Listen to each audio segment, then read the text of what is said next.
sometimes the speaker.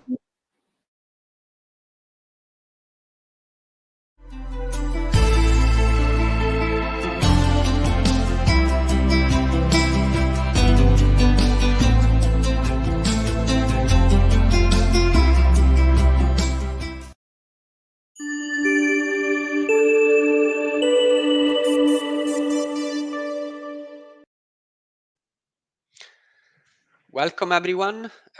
Thank you very much for joining us. I am Andrea Pisauro, Joint Coordinator for Europe for Scotland, and I am with Nina Yatte. Yeah, hello. I'm also a coordinator for Europe for Scotland. And yeah, normally we are having these events on days that are big anniversaries for Scotland. We had one of those anniversaries recently. We were planning to have the event then, but we had to postpone the 10-year anniversary of the independence referendum in 2014. But today is actually another anniversary for Germany, where I'm from.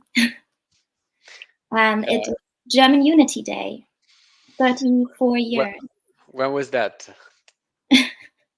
Do you want to talk a little bit about this photo, Annie, first, maybe? Oh, yeah, we can talk about the photo, but just remind us, when was the year? 1990. So 1989, the wall came down in November. So that's going to be next month, the 35th anniversary of that happening. And yeah, so then on the 3rd of October in 1990, the two Germanys became, like East Germany and West Germany, the GDR and West Germany became one again, reunited. So Germany is actually such a young nation, unlike Scotland. Well, yeah, so in 1990, Germany was the youngest nation in Europe. Mm. And who knows, we hope soon, Scotland might be the youngest nation in Europe again, because Scotland is probably one of the first nations in Europe to be born many, many centuries ago. But let's talk about this picture for a minute. So this was the day after a sad day for Scotland, the Supreme Court judgment that ruled that an independence referendum cannot be organized by the Scottish government alone. And there were a bunch of rally of solidarity that we, as a Europe for Scotland, organized across Europe. And this is the one in Germany. It was one of the coldest days of the year. There is a lot of wind. And this brave activist, you can see Felix Hoffmann smiling at you there. If he's following us, hi, Felix. Were braving the element to express their solidarity with Scotland, reading a statement in German, same statement that was read in many other European languages, in many other European capitals. And of course, we want to start from this because European history is important to us. The Berlin Wall is not far from the Brandenburg Arch that you see there. And democracy is important to us. That day, democracy was denied to Scotland, but 2024 is a very important and historic year for democracy, because we need to keep this in mind. The world is in a very difficult situation. There are tragic wars in Ukraine, in the Middle East, but it was also a year in which the largest number of human beings were allowed to vote in an election. And this is important because, democracy is advancing overall. It's a risk in many countries, but it's good that so many people were voting. And crucially, I think for Scotland and for Europe, this is the first time in history that on the same year, EU, US, and UK elections are happening and taking place in the same year. So it's a significant year in which a lot of things have been changing, and we want to cover a bit of what this means for Scotland.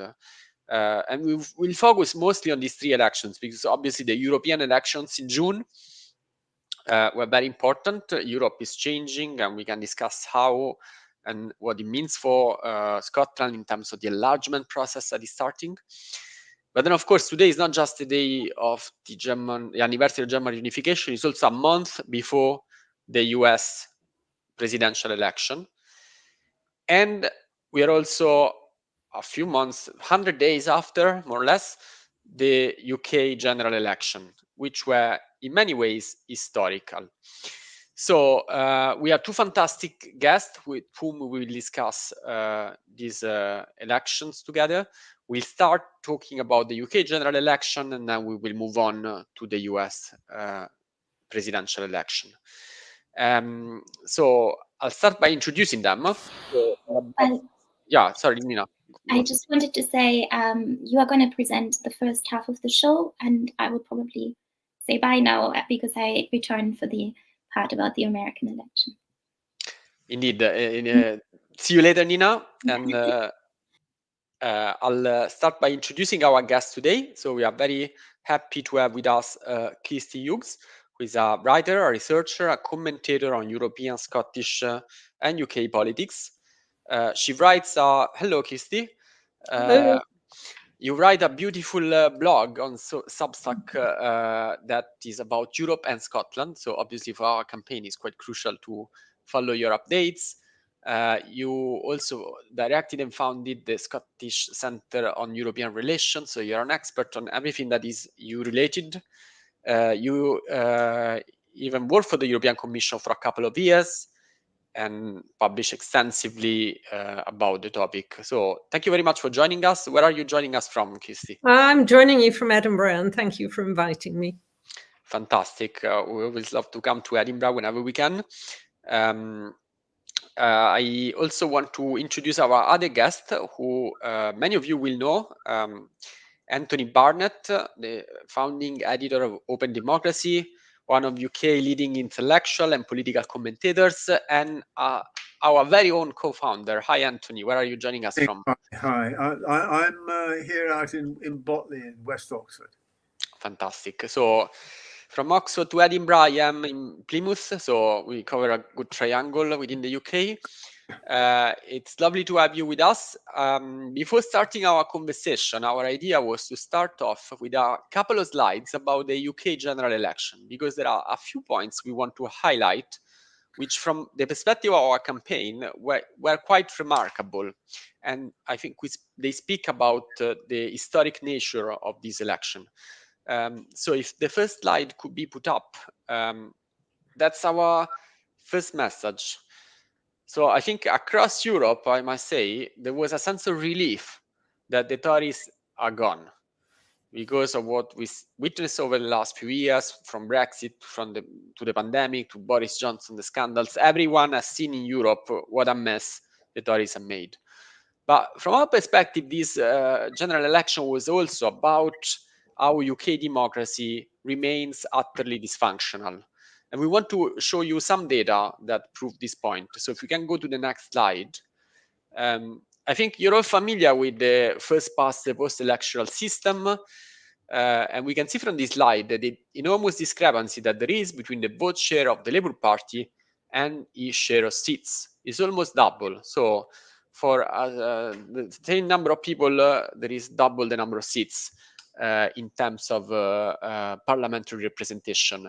And this is not, I mean, it's always like that with the UK first past the post, but this year was particularly bad. If you go to the next slide, we can have a look at the gap between vote share and seats across election from 1920s. And you can see here on the right, the latest bar is the largest gap between vote share and seats. Never before in history was the gap so large. So that speaks about the dysfunctionality of the system, how much the popular will is changed from when people put the vote in the ballot to when the seats are elected. And if you go to the next slide, we can also see a few other things. So this is the number of votes for the winning party or coalition of parties. And you can see where the last general election sits is the latest red bar. And you can see that only 2 times in history, there was a lower amount of votes gathered by the party winning the election. This was in 2005, which was an election during the Iraq War, where the Labour government was particularly unpopular. And then we need to go back to 1929, which was the first election with universal suffrage. where of course the population of the UK was much lower. So it's not a fair comparison because there were much fewer people then, and the number of votes Starmer now is about similar in size. And if you go to the next slide, we can make a somewhat deeper point. This is the percentage share of votes of the party that wins the election. And if you look at the percentage, this is indeed the government in the history of UK democracy with the weakest popular mandate. So it's quite a remarkable weakness of the current government. And this is even before talking about what happened in the last 100 days. And the very last slide, it's about Keir Starmer. So this is the swing in the constituency of the new prime ministers that succeeded in 10 Downing Street, starting from Ramsay MacDonald in 1929. So it's a political tradition in the UK that the new prime minister increase his share of votes in his own constituency, which is a sign of trust and encouragement from the local constituency to the guy that is about to assume power. And you can see that most new prime minister increase the share of votes. There is only one exception, which is Theresa May, although she was already prime minister at the time of the 2017 election, but she only lost about 1%. And Luca Starmer, minus 17%. This speaks about a dip in popularity locally. And this is historic in terms of UK election history. So I think that gives you the idea that in this election there was something peculiar going on. And I want to start precisely from this, asking Kirsty what she thinks about this general election, and also what she thinks about what happened in the 100 years that followed that, because we heard a lot about this European reset of Starmer, who was in Brussels just yesterday, actually. And so what do you think about this reset? Do we need to believe that there is a reset going on? Mm-hmm. Well, thank you. And there's a great slides. And I also really appreciate you talking about democracy and German Unity Day, which reminded me that actually I was lucky enough to live in Berlin for 2 years from September 1989, which was probably one of the main reasons I ended up becoming an expert on EU enlargement during the 1990s. And of course, that was in so many ways a great democratic change. I think, as you said, and I think before we air all our criticisms, I think I'm just going to repeat what you said at the start, that of course, so many people welcomed the Tories losing the election and leaving government. And it was clear, if you add up all the centre to centre left or Green or Social Democrat votes, if you like, that there was a clear majority if we had a proportional representation system for a change and away, not only from the really quite or extreme right-wing policies of the Tory government, but of their style of government, which had become increasingly populist, dishonest, if not in some cases corrupt, or certainly based on lies. And the number of prime ministers we saw, Tory prime ministers, through the Brexit years, and the damage to the UK's reputation internationally, but especially in the European Union, and so many people down the years since the 2016 vote saying to me, how could the UK or how could England and Wales vote for so much damage to themselves? So that was very welcome. And I think, we're almost at the 100 days, the new Labour government's first 100 days. And it is both disappointing and in a way it's very perplexing. So if you remember the first hours and that first week, and Starmer did his speech in Downing Street wanting to bring trust and hope, and he wanted everyone to join in his national mission. Now, I'm a Democrat, and so I don't necessarily want to join in national missions, because, of course, there's different points of view and different ways of doing things. And he wants to make Brexit work, which I'm sure we'll talk about a fair bit tonight. And I want to reverse Brexit. So I was going to be part of his national mission. But I didn't expect that by almost the 100 days anniversary, he would have become so much more unpopular, and that he would be saying he didn't mind being unpopular because, you know, he knew what had to be done. But you don't engage people in a national mission of renewal if you're very unpopular and you don't boost hope and trust. And of course, I was trying to think before I list some of the negatives that have happened since the start of July, of some of the positives. So there was a change around onshore wind farms. The Rwanda scheme was dropped. He came to Scotland very rapidly, and John Swinney met him, and both of them said, however sincerely or not, that they wanted to work together. I say sincerely or not because, crucially, we've got Scottish elections to the Scottish Parliament in May 2026. But then it all basically went wrong, didn't it? So they very early on made that extraordinary cut in the pensioners' winter fuel payment. And they started talking about the extra missing 20 billion that the Tories had created, which may well be true. But of course, Labour came in tying its hands behind its backs with its own fiscal constraints. And if they were going to make, as they have done, the budget the centerpiece of where they're going next, why are they waiting till the end of October, you know, which is even outside that 100 days? And this extraordinary gloom and doom mantra they've presented, I think some misleading idea that if they blame it all on the Tories for enough months, that will help them in 5 years' time to get elected again. I would say the opposite. So you know, on the whole, it's very disappointing. It's also very puzzling. I can't imagine how you could have been ahead in the polls for so long and not have got a plan for what you want your first 100 days to achieve. I do welcome the reset in EU relations. I assume we'll say more about this. I'm going to stop talking in a second and let Anthony come into the conversation. You know, it was great to see Keir Starmer in, I think, the second week chair the European Political Community Summit at Blenheim, to see him talk to all the EU leaders, and without the EU leaders shaking hands with Boris Johnson, who was so rude to them, the architect of Brexit, and so on and so forth. All that's great.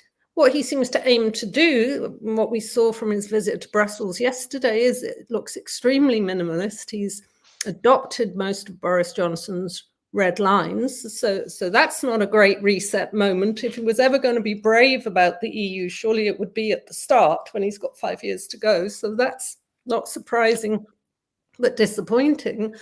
And now we're waiting for apparently a very difficult budget. And the last thing I'd say, just what I think of it, you know, in France, you've got lots of political problems. You've got Michel Barnier as the new prime minister there, centre-right. And we'll see how long and how that government manages. But he came in and said, we need to tax the wealthy more, you know, and maybe we'll see that here at the end of October. I hope so. But here they hit the pensioners first. And that's really bad contrast, isn't it? Completely right, Kirsty. I completely agree with everything you said. I think I want to start off picking on a point that you made, that within the narrative of Starmer, there is this idea of making Brexit work. And I am going to put it to Anthony. Is it possible to make Brexit work and have a European reset? Because you wrote a very eloquent article entitled, What's Starmer's Story? So which of these two? What's the Starmer story? Well, thank you. And I agree with lots of what Kirsty said, so I won't try to repeat it. I want to just make one point that comes from your very striking graphs that you showed at the beginning, to emphasize one aspect of it, which is that the Labour majority was an absolutely enormous historic majority, but the absolute Labour vote, although it was 33 of those who voted, was only 20% of the electorate, because there was a high degree of abstention. and probably only about 16% of those who'd be qualified for the electorate, because there's a whole section of the population that aren't even registered, although they would be qualified to do so. So, the amount of support that they have across the UK, and especially across England, they got a rise in support in Scotland, is astonishingly low, and the absolute majority they've got is enormously high because of the way in which the opposition to them has divided. And that happened, as your graphs show, to actually with Blair in 2005. In 2005, it's striking that Blair got a minority of the popular vote in England. And that was a sort of forerunner, was a warning that Brexit was coming. Something was dysfunctional, deeply dysfunctional in the system. When nobody bothered really to report on this, whereas I think there's a very wide sense that there's something illegitimate about a government and the way and the size of its majority and the power that it is capable of exercising. And the second thing, just to reinforce, I mean, Kirsty's been very generous in saying it's puzzling what's happened. I think it's staggering. I mean, I always felt that the Starmer project was doomed. And I'll just say why at that moment. But I also felt he was a very experienced administrator. And the degree of incompetence, I mean, Frockgate, because there was an election going on, I took £10,000 from somebody to buy my wife's dresses. I mean, nobody with any sense at all with what's going on. That doesn't sound right. This is a wealthy man. He doesn't need to buy it. And the number of those sorts of mistakes that are being made, the administrative mistakes, squabbles breaking out, the Diane Abbott disaster beforehand was in a way a warning that this would be coming, because the moment it became clear that there was an attempt to purge her, he should have just shut it down. I mean, you may not remember in the run-up to the election, here's first black woman MP, and he shouldn't. This row went on about is she qualified? Will she? Went on for weeks, and she should have just resolved it. And you thought that's really odd, and I thought it was exceptional. But it seems to me that there's something quite deeply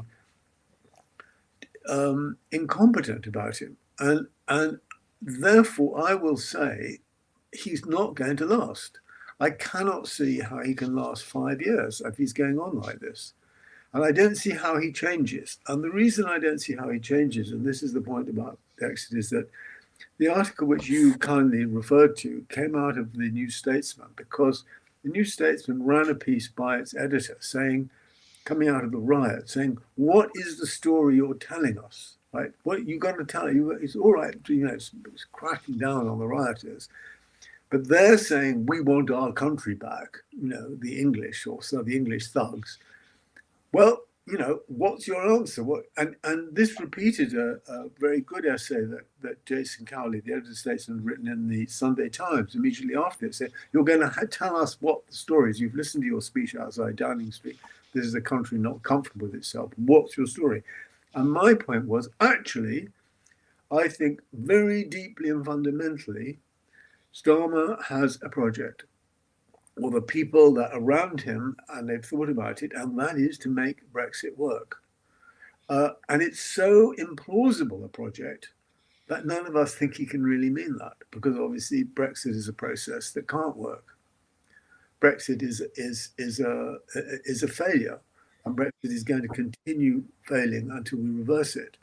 And Kirsty, in her blog that you mentioned, talked about his rather nice phrase, softly hard Brexit, meaning he doing it gradually, but underneath it all, when you come down to it, it's a hard Brexit. And I don't think we all talk about it. It's like, well, it's an accidentally, can't really mean it wasn't in favour of he's one of us, he's not really. Actually, that they've taken a deep decision, and I think we have to ask why. Why would they do this? And my feeling is, in one sense, they're right. And that is that we can't reverse Brexit, in that we can't go back to how it was.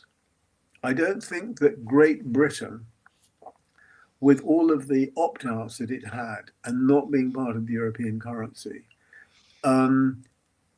we can't return to that privileged position that we were in. Europe won't allow that. We were in it for transactional reasons. All of the prime ministers, they loved the United States. When people talk about the American alliance, it's special relationship, we're defending democracy. And when they talk about being in the EU, it's, well, it's necessary economically, it's transactional. But we're implicitly saying it's a great pity we have to be part of this project. But, and that European net wants back. So if you want to return to Europe, actually you have to change in a more profound way than just carrying on. And so I think that what Starmer is doing is he's trying to abolish all the incompetence, the lies, the corruption, the disgusting nature of the conservative rule, which we're all just absolutely delighted to see an end to. But really, he's trying to deliver in a clean, well-organized fashion, which it appears that he's not capable of delivering even that, what they were doing as well. He wants to make Brexit work, and that's that. He's trying to. And the point, and my final point I will make here is the danger for this is that the phrase I like to use is that the status quo is the greatest danger that we have. This is true environmentally, it's true in terms of the world order, and it's also true in terms of this country. The British state is dysfunctional. The great British state is not, that is the source of the danger and is not going to be the source of any solutions. And so they're committed in a profound conservative way to keeping the show on the road. And the danger here, so this is the last point I would make, is that, and some Tories, brighter Tories have already articulated this, is we're in a repeat of 1974. And most of you will not be old enough to remember 1974, but I remember 1974 quite well, which was that a conservative government which had lost its way with the miners' strike with Hughes collapsed, and a Labour government came in that basically didn't really know what to do and just wanted to keep things going. And in the 5 years that followed, the Tories rethought what conservatism was, and Thatcherism emerged from that. And they are now looking for initiating a process which will be even more right-wing than Thatcher's, even more anti-European. There's no evidence that they're going to rethink Brexit, and which would be the intelligent thing for a Tory to do at this point. Can I just come in, Anthony, on that point? Because I think, I agree. Well, I agree with you up to a point on the idea that Britain as it is can't rejoin the EU. But also I would add what you're talking about now, which is that unless the Conservative Party shifted back to the centre-right party, even, under Thatcherism, that was in favour of staying in the EU, albeit as more an economic business project than as a political project.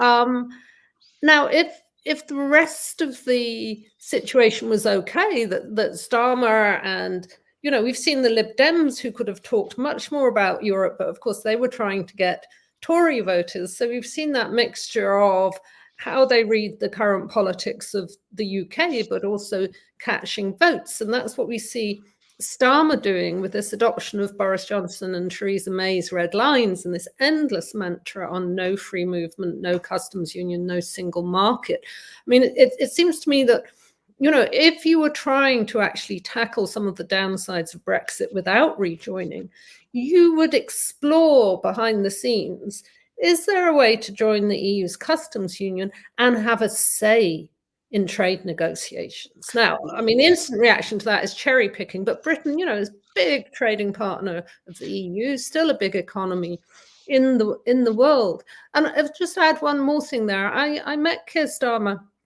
can't remember exactly when, 2 or 3 years ago, perhaps slightly longer.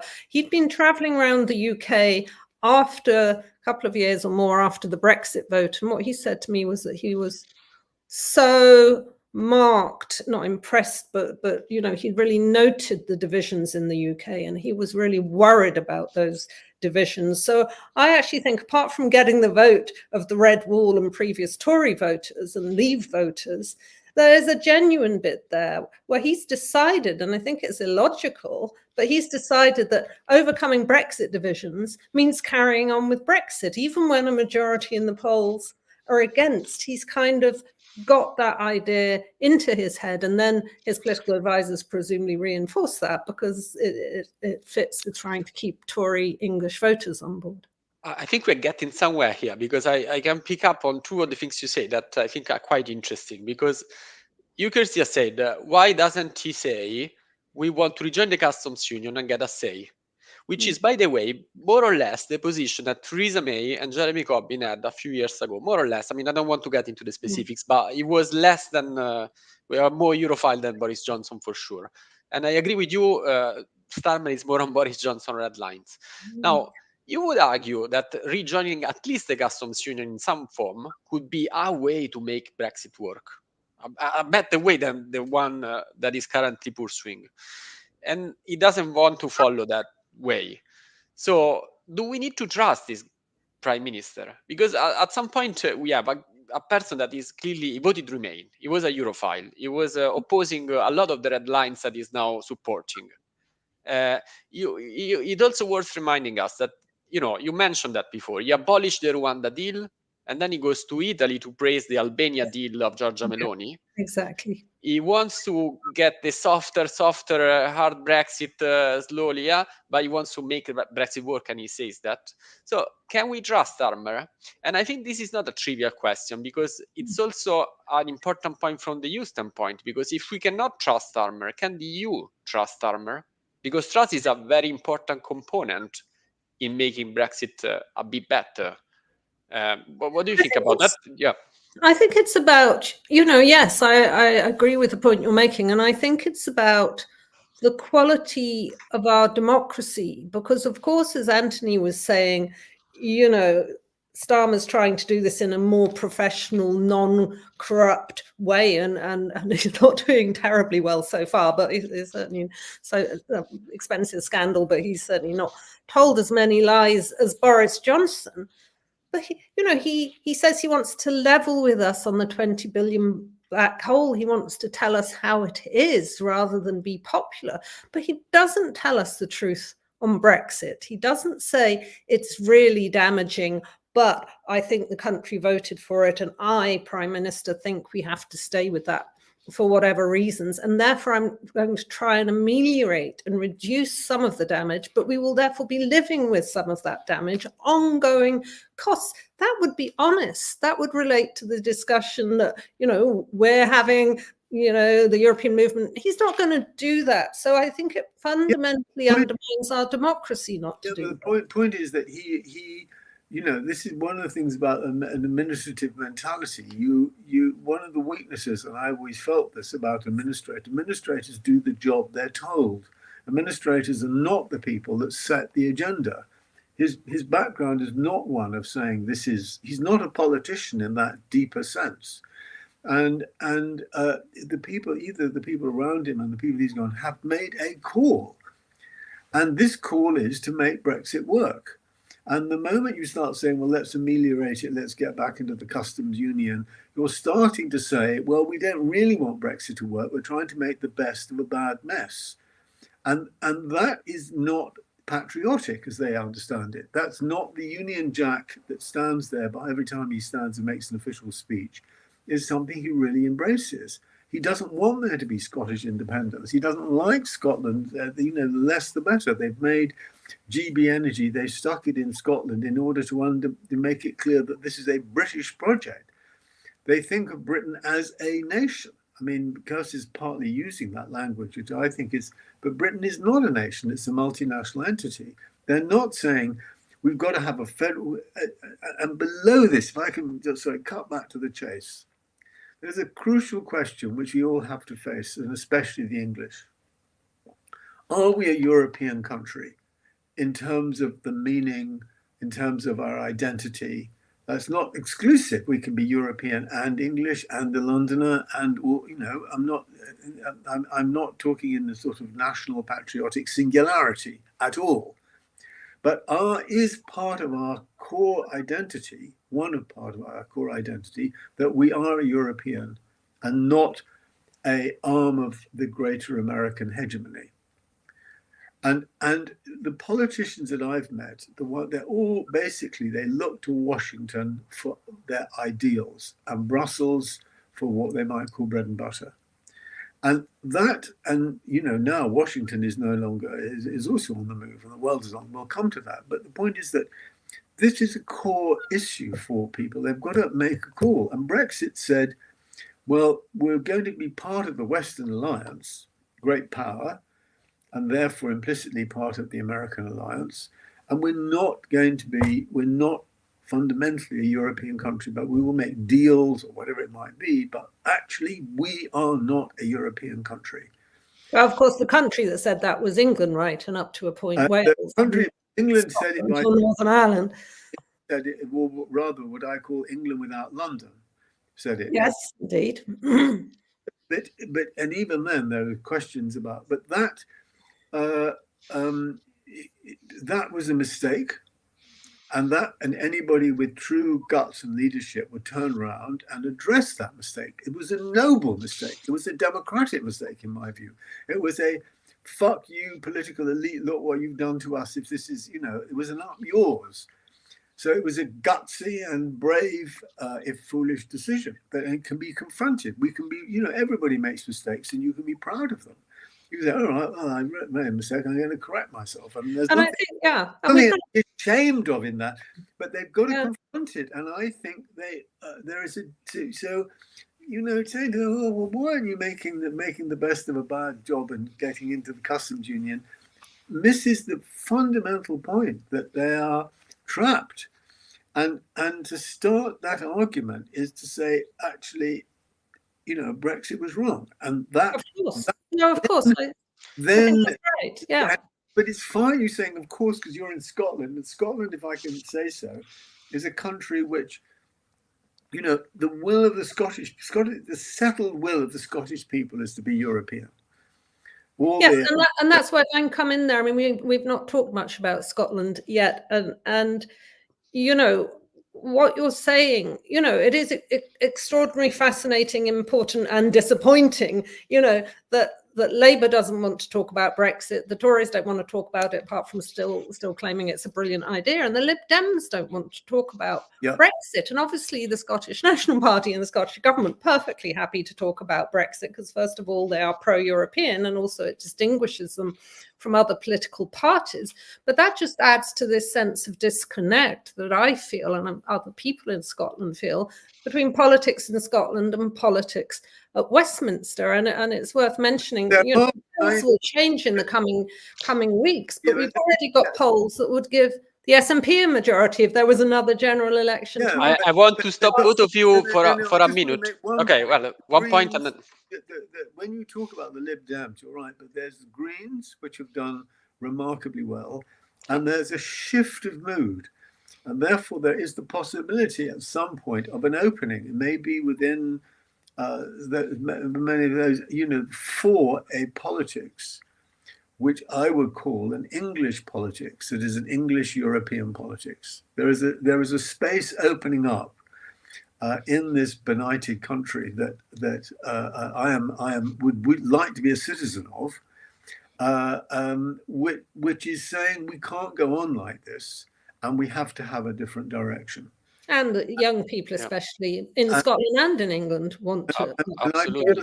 Solidarity with Scottish temper and the Scottish sort of attitude towards Europe. And I think a lot of people in England would like to see a political movement or a political party that comes to that.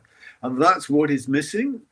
And you know, perhaps Europe for Scotland in a certain way can call on us in England to act like Europeans in solidarity with Scotland.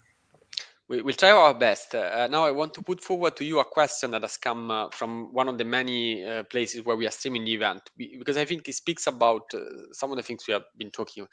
There is Patricia Fergus that asks us, what is the message from the last general election? So do we all agree that the only reason that Labour won it was that it was a protest vote against the Tories?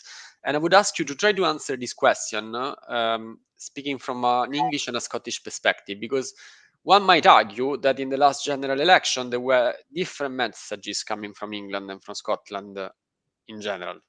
I'll leave it to you. What do you think about the meaning of the vote for Labour? I think in Scotland, I would say, of course, it was an anti-Tory vote. So people voted principally for Labour and for the SNP.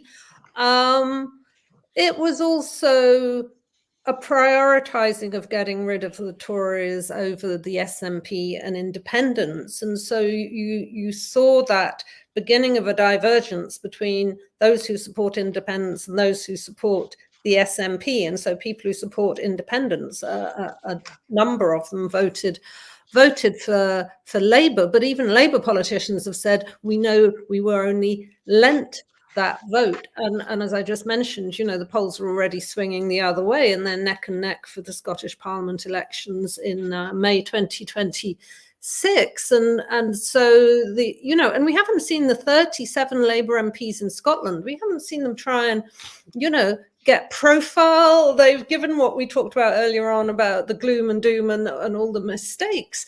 There's been no basis for a kind of dynamic in Scotland. And so no wonder at one level the polls have shifted so fast. And just very briefly on the GB Energy that Anthony mentioned, that's already raising questions for a lot of people in Scotland about, well, yes, let's have green energy. Let's even headquarter it in Aberdeen, given the decline of the North Sea oil bases. But are we going to destroy our environment with huge pylons? Are we going to sell that electricity to England but not get any money back for it? It's raising a very important wider debate. Yeah, I would add personally, I rather like pylons. I don't think they destroy the environment. I mean, there is a certain they can go underground in some cases. They can go underground. Maybe if it's more efficient. I mean, I'm not for them as such, but I can see pylons from my window, and I don't object to that, and I can turn on the light, and so hopefully it comes on. Sometimes it doesn't come on, but that's not. I think here there was it was differential. There was definitely a pro-Labour vote as such. There was a deep hope among a significant number of people that Labour wasn't simply not the Tories, and it wasn't just a protest vote. And I think below that, and also in terms of the vote for the Lib Dems, there was something which was also not just as I can't remember what her name, but Patricia.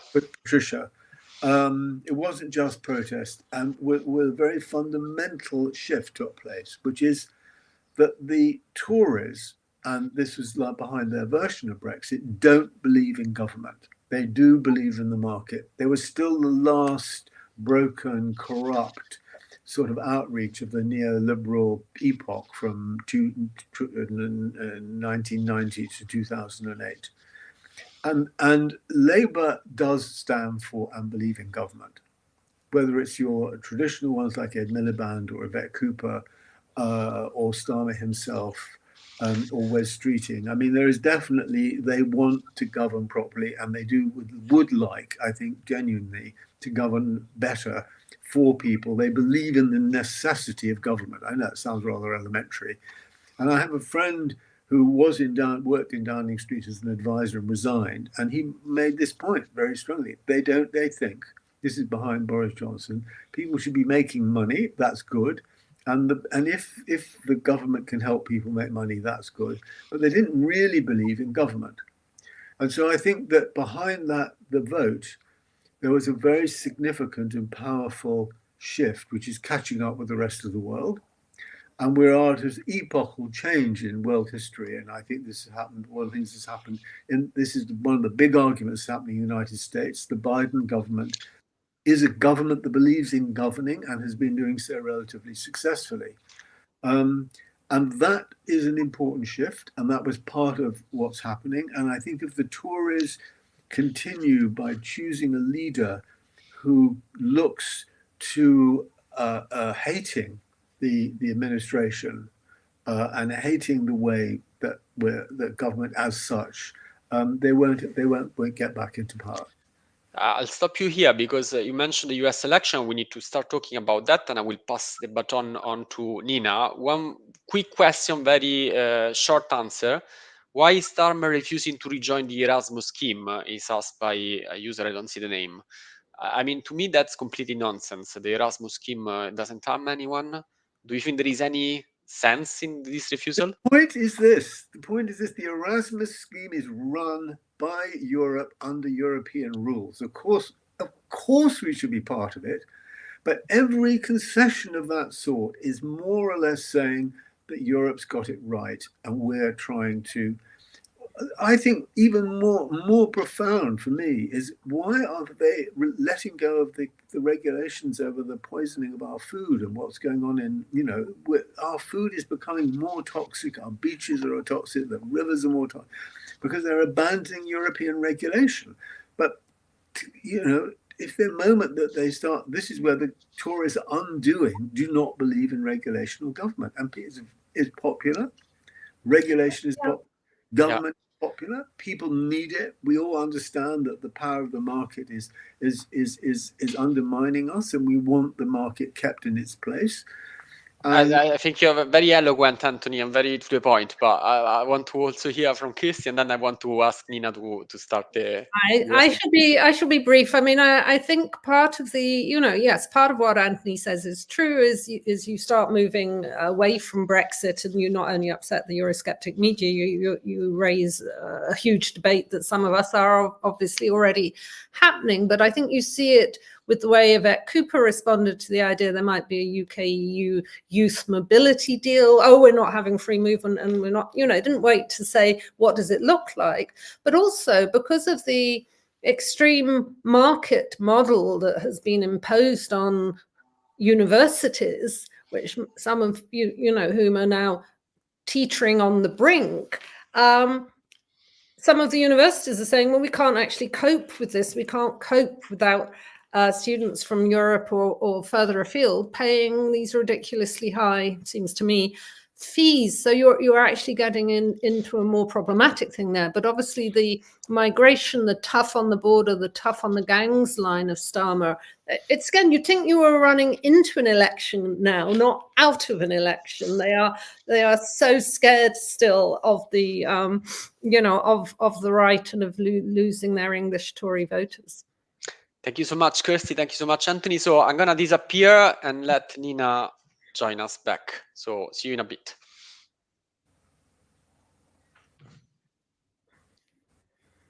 You're muted, Nina.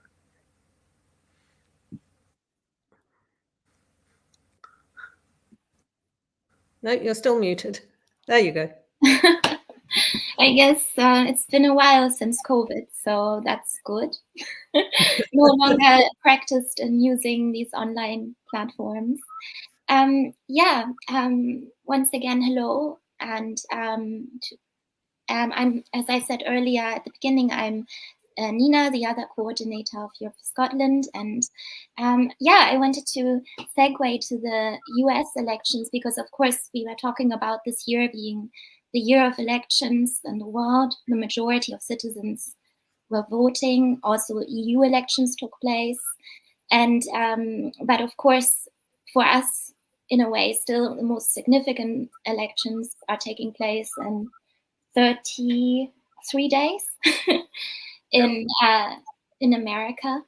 And it has been an absolute turbulent campaign. I don't think I need to recap the major moments. Everybody will know the debate that happened at the end of June between Biden and Trump that then precipitated Biden stepping aside as a candidate a month later. On July 21st, Kamala Harris, now the candidate. And thankfully, since then, the polls have tightened. We can hope that Trump, it seemed almost a certainty that another Trump presidency was coming our way. And of course, now it looks, like a toss-up, which is shocking too, because, I mean, the idea that a fascist could be in charge of the most powerful nation on this planet beginning in January, what would be the consequences for Europe? What would be the consequences for all of us? Of course, the wars that are taking place. Anthony has written extensively about the US, about Trumpism. And I recall a few years ago a book of you, which was called Taking Control, where you were giving a lot of praise to Biden for the way that he's been running the country. You were very pleasantly surprised, and you were wondering what will happen with Trumpism next. So what are your thoughts now? Thank you. Yes, Nina. Well, a thing that surprised me and led to my writing that book is that Biden did something which, in a way, you could say is the exact opposite of what Starmer has set out to do, which is he opened up the center to the left. It was quite a controlled fashion, but he thanked Bernie Sanders. The Democratic program was written with Bernie Sanders in the run-up to the 2020 election. And the shift, Biden, who was a politician from the neoliberal era, was so old, like me, I mean, he's 2 weeks older than me, that he actually, his roots were in the pre-neoliberal period. He had an understanding of what more traditional social democratic politics was about. And he went back to something which was more or less his comfort, a certain degree of comfort zone of being pro-trade union and pro-government, and that alliance then created a popular movement from below, which gave him an 8 million popular majority over Trump, and a very, very slender one in terms of the, we were just talking about how grotesque the first past the post system is here, but the Electoral College is the equivalent of a first past the post system in the United States, enormously benefiting the smaller white or predominantly white states in the US. And so Biden won by very slenderly, but he did win, and it was based on the legitimacy of his enormous popular majority. And now, I think what you refer to by talking about Trump's will be a much more right wing, openly right wing, nakedly right government if Trump gets in. And I feel it's a kind of, I don't know how Kirsty would, but I feel we're at an epochal moment. And the most dramatic way I could put it is, for me, it feels my whole life, my political life, is at stake in what is happening, which goes back, being 1968 to the Vietnam War. And the Vietnam War was this division, which then emerged in the 60s. On the one hand, there was a kind of macho, rule-breaking, apparently emancipating aspect to it, which also linked in to the genocidal, 2 million Vietnamese died, the genocidal nature of American power. And Trump he was dated from, and he represents the dark side of the 60s. And emerging out of the 60s, there was the second wave of feminism, which was within the left against the macho and the patriarchal nature of the so-called revolutionary movement. And the feminism which came out was the greatest contribution, in my view, of the 60s. And Kamala, politically, I think in a way she's to the right of Biden, but culturally, she represents a very profound move towards what you might call the left. I'm not sure whether that's the right term politically, but it's a progressive. And this is going to be a fight to the death. And if Kamala comes in, then she will be up against Xi and Putin and Modi, and you can imagine how they will feel if Xi is the president of the United States. They will be appalled. And Trump, on the other hand, is a kind of wild character, but on the other hand, he feeds their love of power and their centralization. So on a world scale, we're looking at a very decisive shift. It's linked to the ending of American hegemony and how the American hegemony will come to an end. Will it come to an end by becoming a fortress Trump, or will it come to a more, in some ways, more familiar, a relatively progressive America, which will wrestle with these issues? I'm not saying that Kamala's victory will produce a wonderful and benevolent United States. Certainly, I don't think that's going to be the case in the Middle East. But my goodness me, the alternative is really, really grim. Yeah, I mean, I also think in just the snowball effect. I mean, I think in America, and rightly so, they are talking a lot about Roe versus Wade and all this, the impact on American citizens, of course, in terms of the election. But the elections, of course, will change a lot what happens in the world. And to some extent, I feel both candidates have not talked much about Europe. And of course, Biden, for instance, had strongly identifies with his Irish roots. So he arguably had a clear perspective also on Europe and on the UK and Brexit and all of these things. I feel that it is reasonable to expect that Harris would potentially be less involved than previous American administrations in European affairs, but of course more maintaining the status quo. And I found it very interesting the other day, we saw a new NATO Secretary General, Mark Rutte, the former Prime Minister of the Netherlands. And the reason why he was selected is because he's one of the few people that gets on with Trump. So it's kind of this question that I wanted to ask Kirsty. We have Viktor Orban, we have Giorgia Meloni, we have people in Europe that some of them are already making trouble, like Orban, others like Meloni are playing along. But what do you think, a Trump presidency, how would that impact European politics and also politics in the UK? I think, I think one of the points that's clear is that so many of these different issues and challenges, they interconnect. So, if there's a Trump victory, then that's going to undermine further American democracy, because this is a far-right populism, and it's not the same as what the Tories and Boris Johnson and others did in the UK, but it certainly overlaps, and there are similarities. And we've been talking about both the institutional and the process quality of democracy across the UK, by which I mean especially at Westminster, and in that sense in England. And then, of course, we look at the European Parliament elections, and everybody to some extent breathed a sigh of relief and said, oh, well, the centre still holds. We lost very disappointingly a lot of Green MEPs, and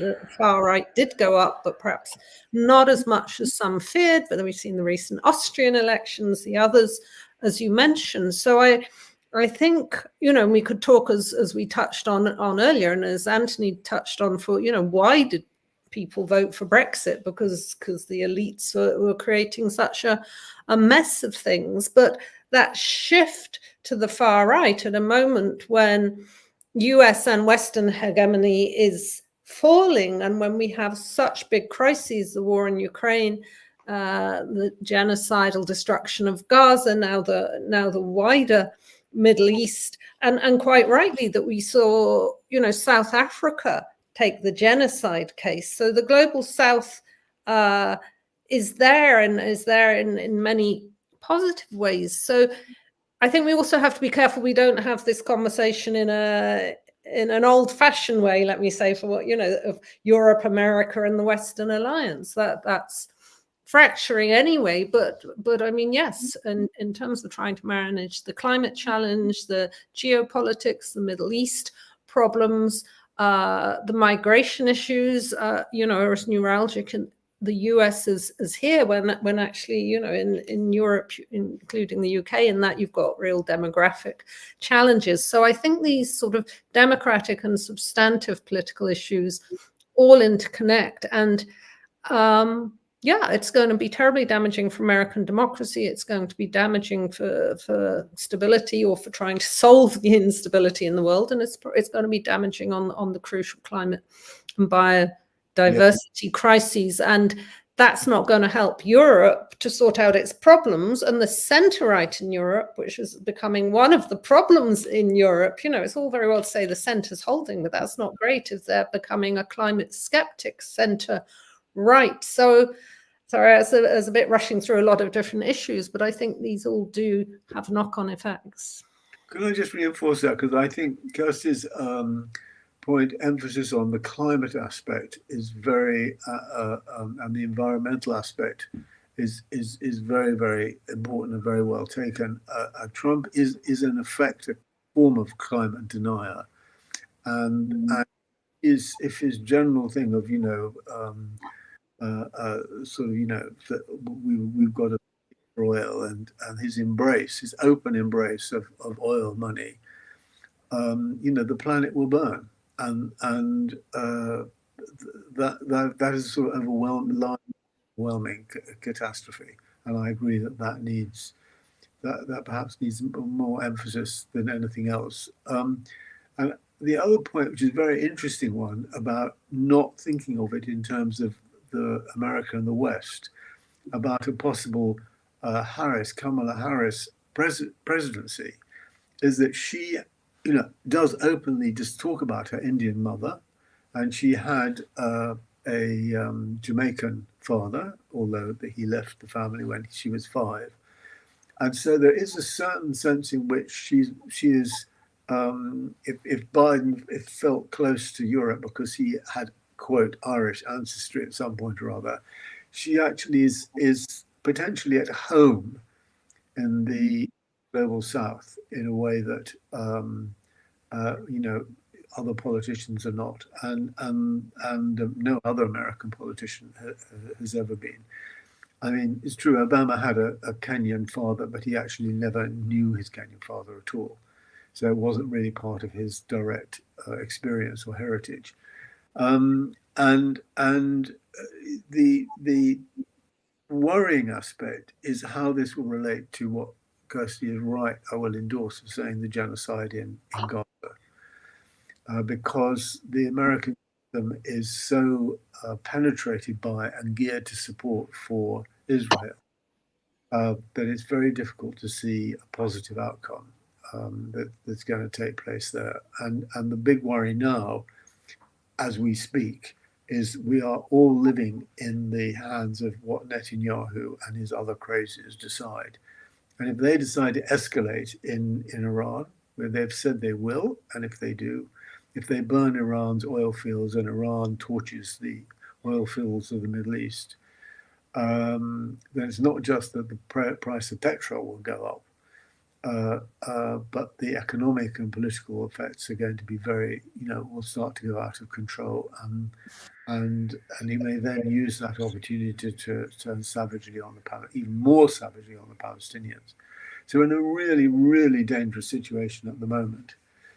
And this I think it's maybe probably you'll agree, Anthony, but I think, you know, the idea that America couldn't have reined Netanyahu in, you know, they chose in the end. Biden chose not to. I think it's not that he was out of control. It wasn't a black and white between all weapons to keep destroying and now Lebanon too. You know, it was a huge, powerful tool that they chose not to use, and maybe Kamala Harris will choose differently, but it's got, you know, that's another 4 months away, even if she wins. Yes.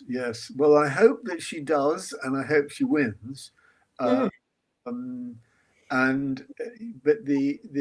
it doesn't look good, I have to say. I mean, you know,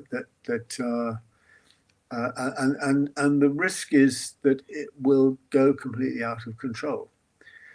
And the you know, each side is sort of escalating a little bit more, and the savagery with which they've gone into the Lebanon and bombing the center of Beirut, and and then this is also generating political support for Netanyahu in Israel, so he feels justified in doing that. We've got Netanyahu is extremely well tuned into the American political situation, and everything he does is with an eye to what's going on in the US. yeah. And he knows that, I think he timed this invasion into Lebanon very cleverly, in the sense that, yeah, he knows that Kamala Harris cannot really say anything now. So it's a very question which I've been debating with other people. Do you think Netanyahu wants a Trump presidency or a Harris presidency? I mean, the argument is, if it was a Trump presidency, you can't really predict this guy. And if the Saudis offer Trump $10 billion, he would chuck Israel aside and say, well, I'm going to go with the Saudis. I mean, you know, is he reliable if he wants to start? And if he's backing Putin to the hilt, and Putin's got compromise on him, which he obviously has, and now they're bombing Russian bases in Syria. So, you know, maybe... And Russia just told its citizens to leave Israel today, I gather. So. Sorry?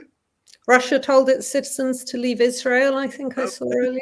Oh, well, there you go, you see. So, I mean, the point is, say maybe that Harris is a safer option.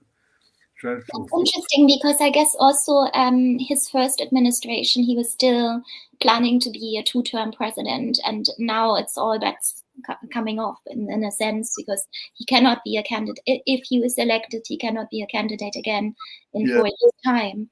So in that sense, yeah, he is extremely corrupt. And in that sense, yeah, I suppose. I do know that his Israel policy was very much informed also by his catering to evangelicals, because they believe that that all the Jews need to return to Israel and then be converted to Christianity in order for Jesus to return. So something like the rapture. When Trump stood up at that event in Washington and said talked about the Jews should not be voting for Democrat, because so many Jews are, relatively speaking, progressive, and sort of, you know, well, why are 60% of the Jews voting? The way he talked about them, like, if you felt, oh my goodness me, I'm not sure, he might just say, right, well, they didn't vote for me, the evangelicals have, but I'm not going. I mean, it's really quite wild. But it's just that what if Netanyahu? Sorry, this is just it's a rather grim sort of thing to be talking about. But if Netanyahu decides he would prefer long term to have Harris in, will that ameliorate what he does or not? Will it have any effect on him? Or is he now in a situation where the inner logic of keeping his own far right cabinet going and of just, you know, continuing to strike is something that he's really not that concerned about the United States, and thinks this is a moment, the more he escalates, the greater the opportunity to be able to have a real second Nakba and just sweep the Palestinians from the biblical lands. You know, I mean, he's currently, you know, he's not being reined in. They're bombing in all directions in the Middle East. It's kind of out of control, and yeah, you know, to the extent there's, in a sense, a bit of a vacuum, of course, now down to the US elections.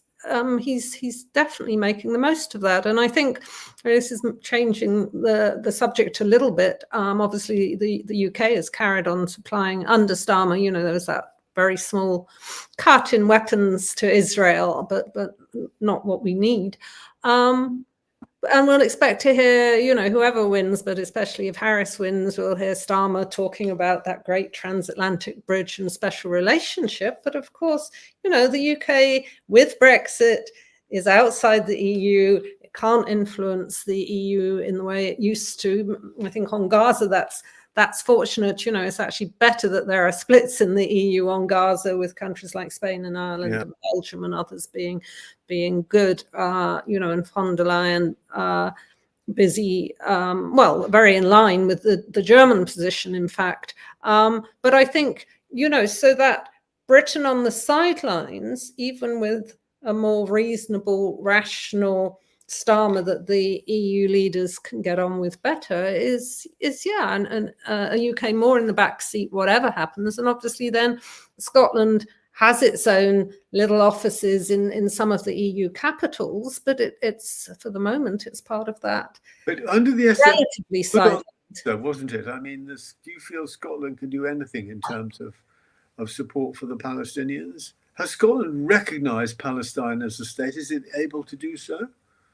I think I'm not sure on that, I'm afraid. But I mean, I think with Humza Yousaf as First Minister, the Scotland and the Scottish government put Scotland in a very good and moral and the right political position from the start. And, we've not really talked about, in terms of the election, why people were also fed up with the SNP, a very difficult year and a half, and Nicola Sturgeon resigning, all the other issues going on, right down to more local national issues like ferry problems. But I think for a lot of people who did vote for the SNP, it wasn't only about independence. It was, on the one hand, Humza Yousaf actually taking the right international and diplomatic role on that, as you could say the same about Sadiq Khan in a different context in London. And also, I think, we touched briefly on GB Energy earlier, and we were saying climate's very important in terms of the American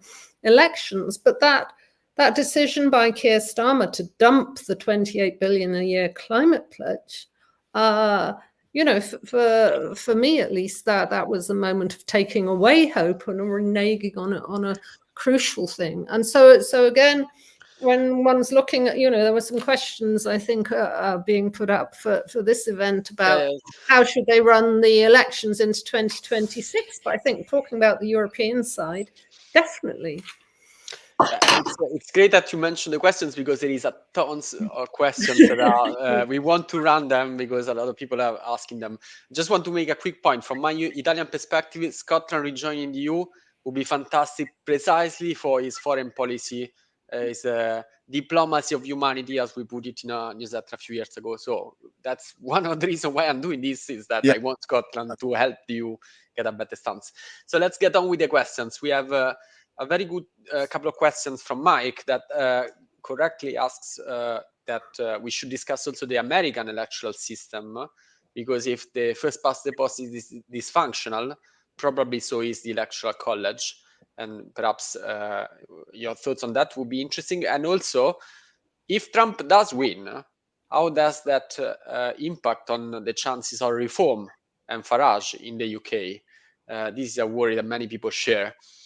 And also, finally, but I think we all agree on that. Do we all agree that Trump would be bad and we don't want Trump to win? I think that's a resolute yes for all of us.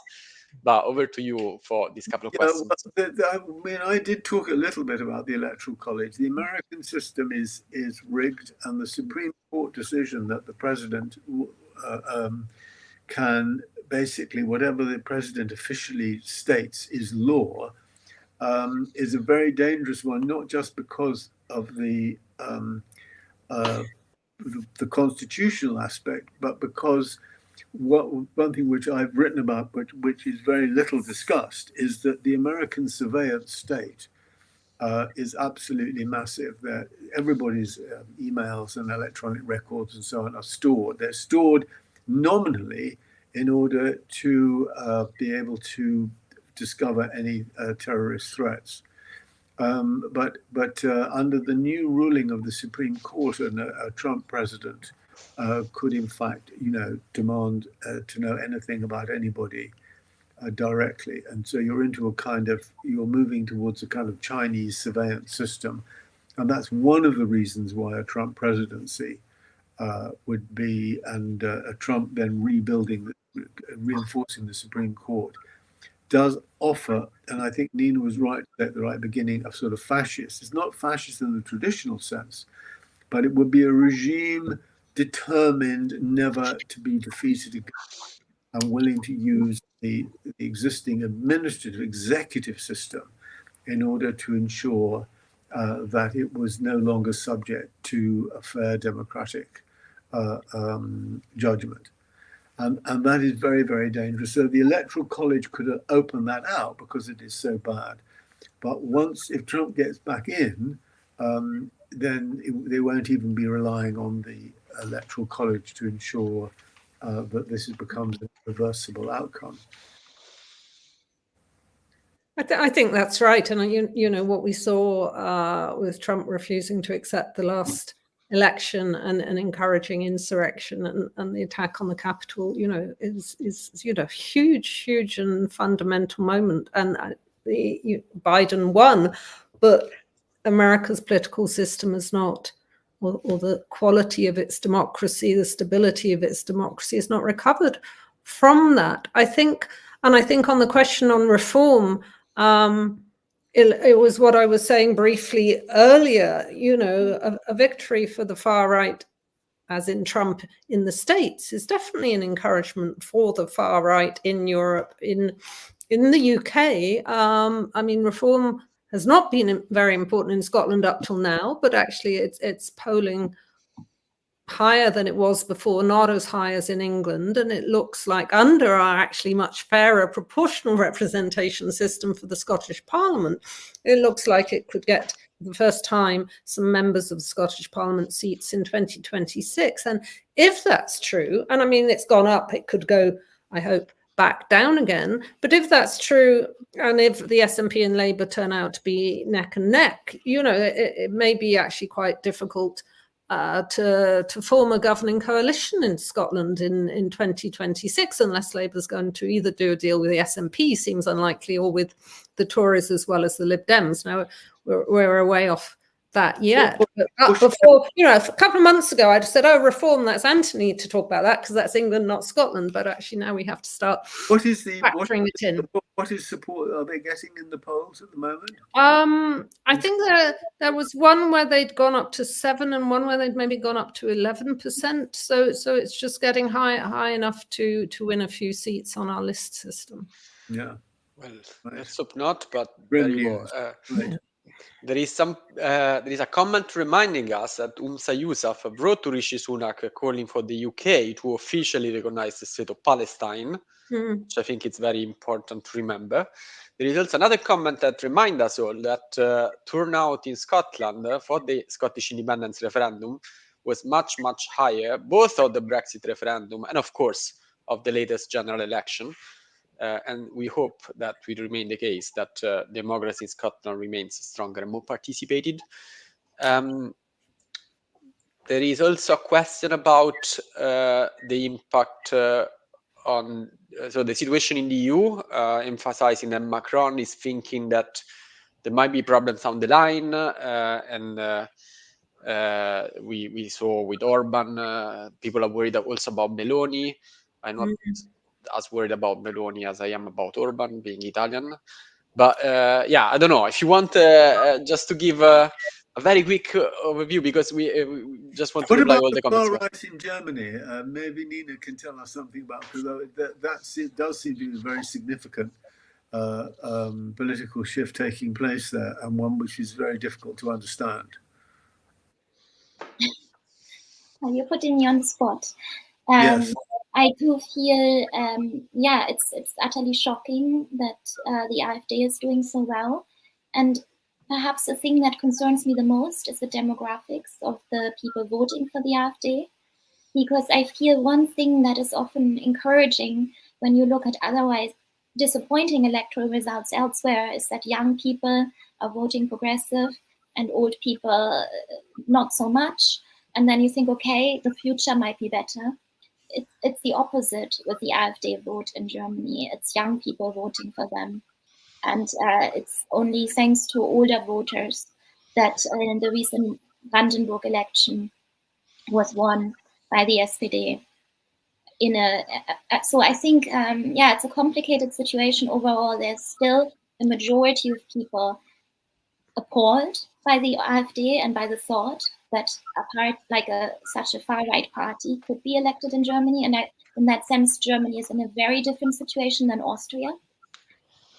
But yeah, I don't know. I don't really want to predict the future there. I feel that East Germany and West Germany, yet today we are celebrating the union of the two, but in many ways there is still quite a rift in terms of how the past is seen, and also how people just feel as second-class citizens now in the East, and therefore feel, want to change the status quo. And I was thinking about that.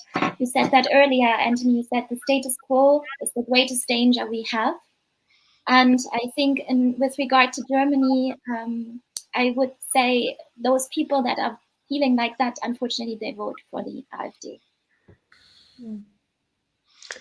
I mean, I think on the turnout questions, the EU and independence and so on, there was, obviously because, you were aiming, as you said at the start, to do this event 10 years after the 2014 independence referendum, and there were various polls, as you'd expect at the time, that some of them showed sort of, I think the YouGov poll maybe had support for yes, down to about 45%. Other polls had it higher, but if you look at the run of polls, it's close to 50-50, but the demographics are very, very strong. And so at least 2/3 of voters under 35 support independence.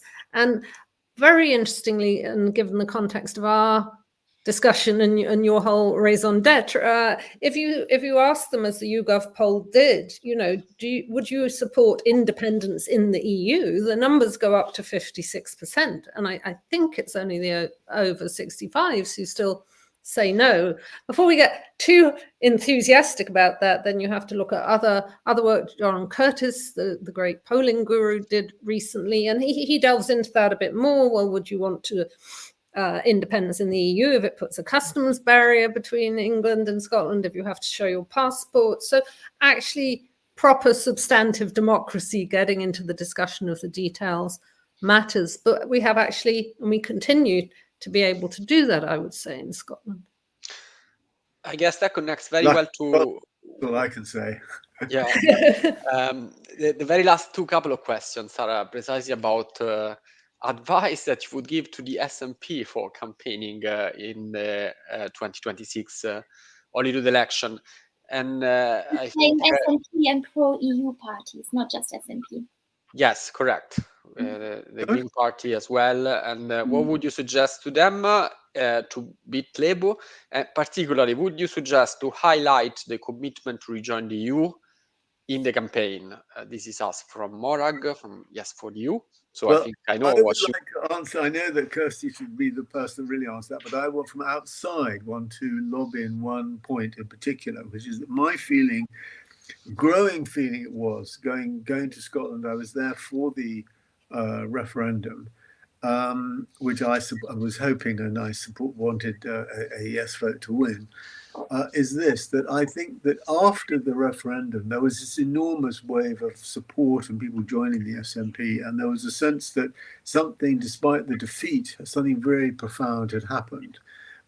In the enormous rise from, being seen as what Cameron thought was a 30%, clear minority destined to irrelevance, to becoming a historic grouping that could possibly, take Scotland into independence. And I felt that the SNP then, under Nicola Sturgeon, as well as in a different way under Salmond, had imported into Scotland the Westminster model of politics, centralised, controlling, party politics, not releasing energy, centralising in that cultural sense as well as an organisational sense, and that this explosion of energy did not, there wasn't sort of movements in different towns, and they weren't allowing, they didn't encourage voice, they didn't encourage citizens' assemblies, there are all sorts of ways in which a different kind of democracy could have been associated with independence. And I think that was a great failure. That was my feeling. And I think that, I wouldn't give this as advice.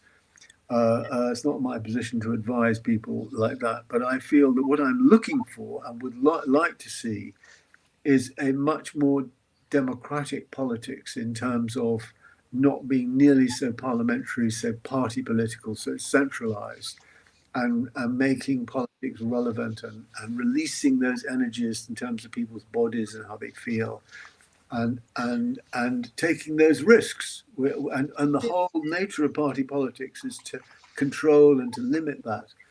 I understand what you're saying, Anthony. I don't disagree with all of it, although, you know, I should say I was giving a talk last week to the Yes and the EU. Sorry, I'm forgetting its name. Yes for the EU. Well, forgive me, but the Yes group in Dunbar last week on EU accession and an independent Scotland joining the EU. And there are plenty of these, you know, local and grassroots groups. And I think, I mean, it's very interesting. In 2016, after the Brexit vote, there was, if you look back, you'll see there was a vote in the Scottish Parliament that said, we think Scotland should either stay in the EU or at the very least in its single market.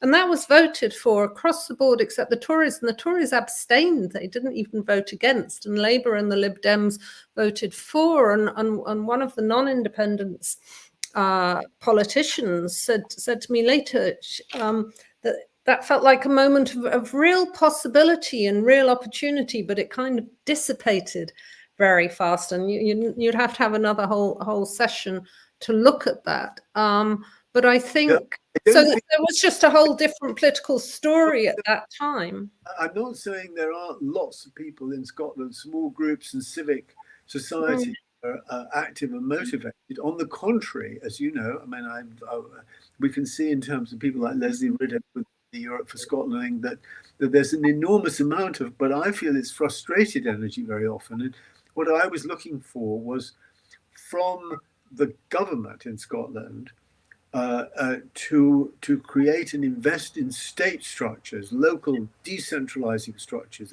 which unlock people's energy, but also give it some capacity to decide things. And absolutely. I mean, yes, Scotland is I'm not disagreeing with you that Scotland is over centralized, and I think you know, and there is a discussion, especially now. I mean, it's been there before, but especially now with the independence voters and the SNP vote somewhat not aligning as it used to, about how do you create a new, you know, renewed yes movement, if you like, across Scotland. I think another part of this, and we might need another session to cover all this, but I think a lot of the debate in the last 10 years around independence has been, hey, we almost did it, so when's the next referendum, you know, and we're going to have another 6-8 week campaign and we'll get it over the line. So a lot of people, yes, campaigning in the meantime, but waiting for the campaign. And, you know, I've talked to people in the SNP, you know, about why aren't they doing more on Europe, you know, and how you join the EU, and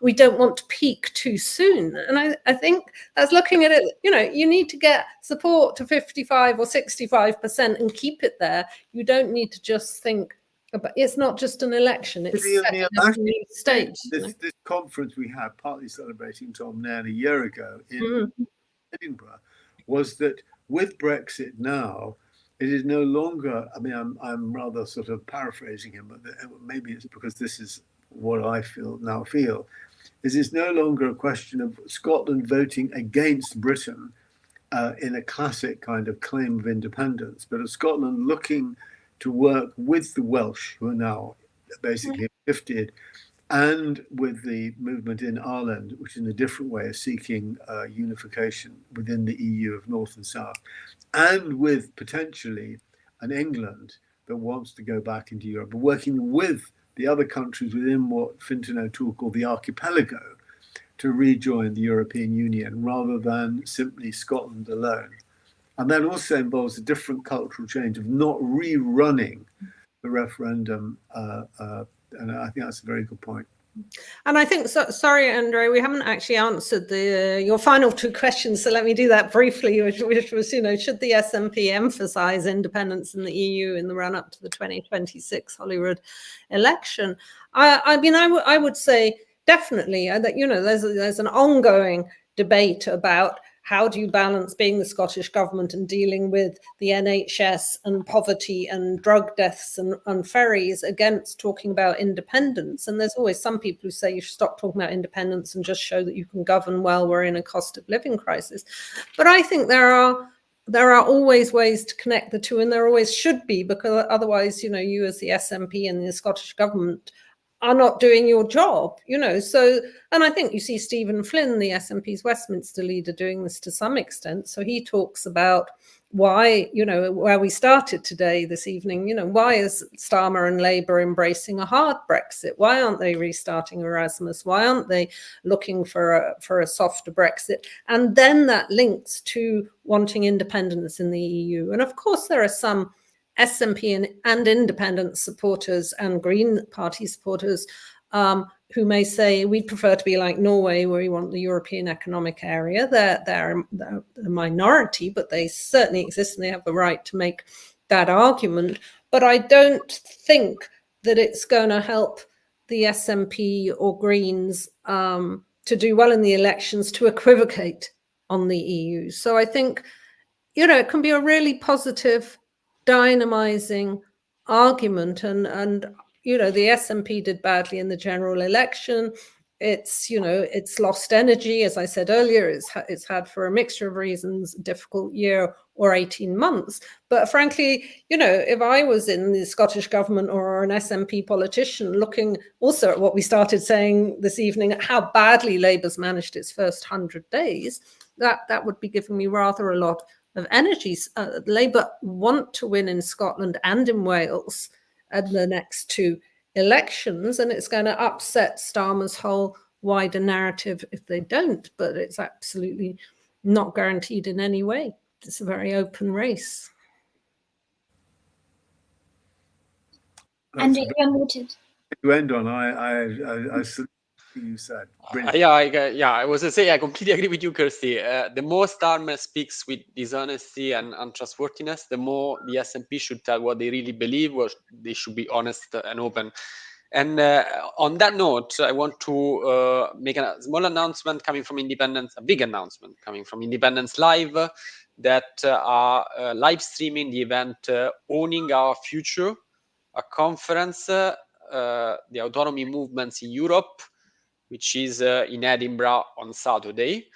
And I also want to close with a note of hope, we hope, from our campaign, because in the last European elections, we tried to speak up for Scotland, as we put it, asking MEP candidates across Europe to sign a statement of solidarity with Scotland. And there were 37 of them from 11 European countries, which, despite bad news about the government in Scotland, despite the expected change in Westminster, they were ready to speak up for Scotland then. And if they were ready to speak up for Scotland then, you can imagine how ready they will be in a few years' time if a referendum is finally granted. So this is the list of names. About 10 of them are in the new parliament, so we know where to start. There is 10 people, 10 politicians, 10 European politicians ready to help Scotland when the time comes. And on this note, I would like to thank you so much, Kirsty and Anthony, for this beautiful conversation. Good discussion.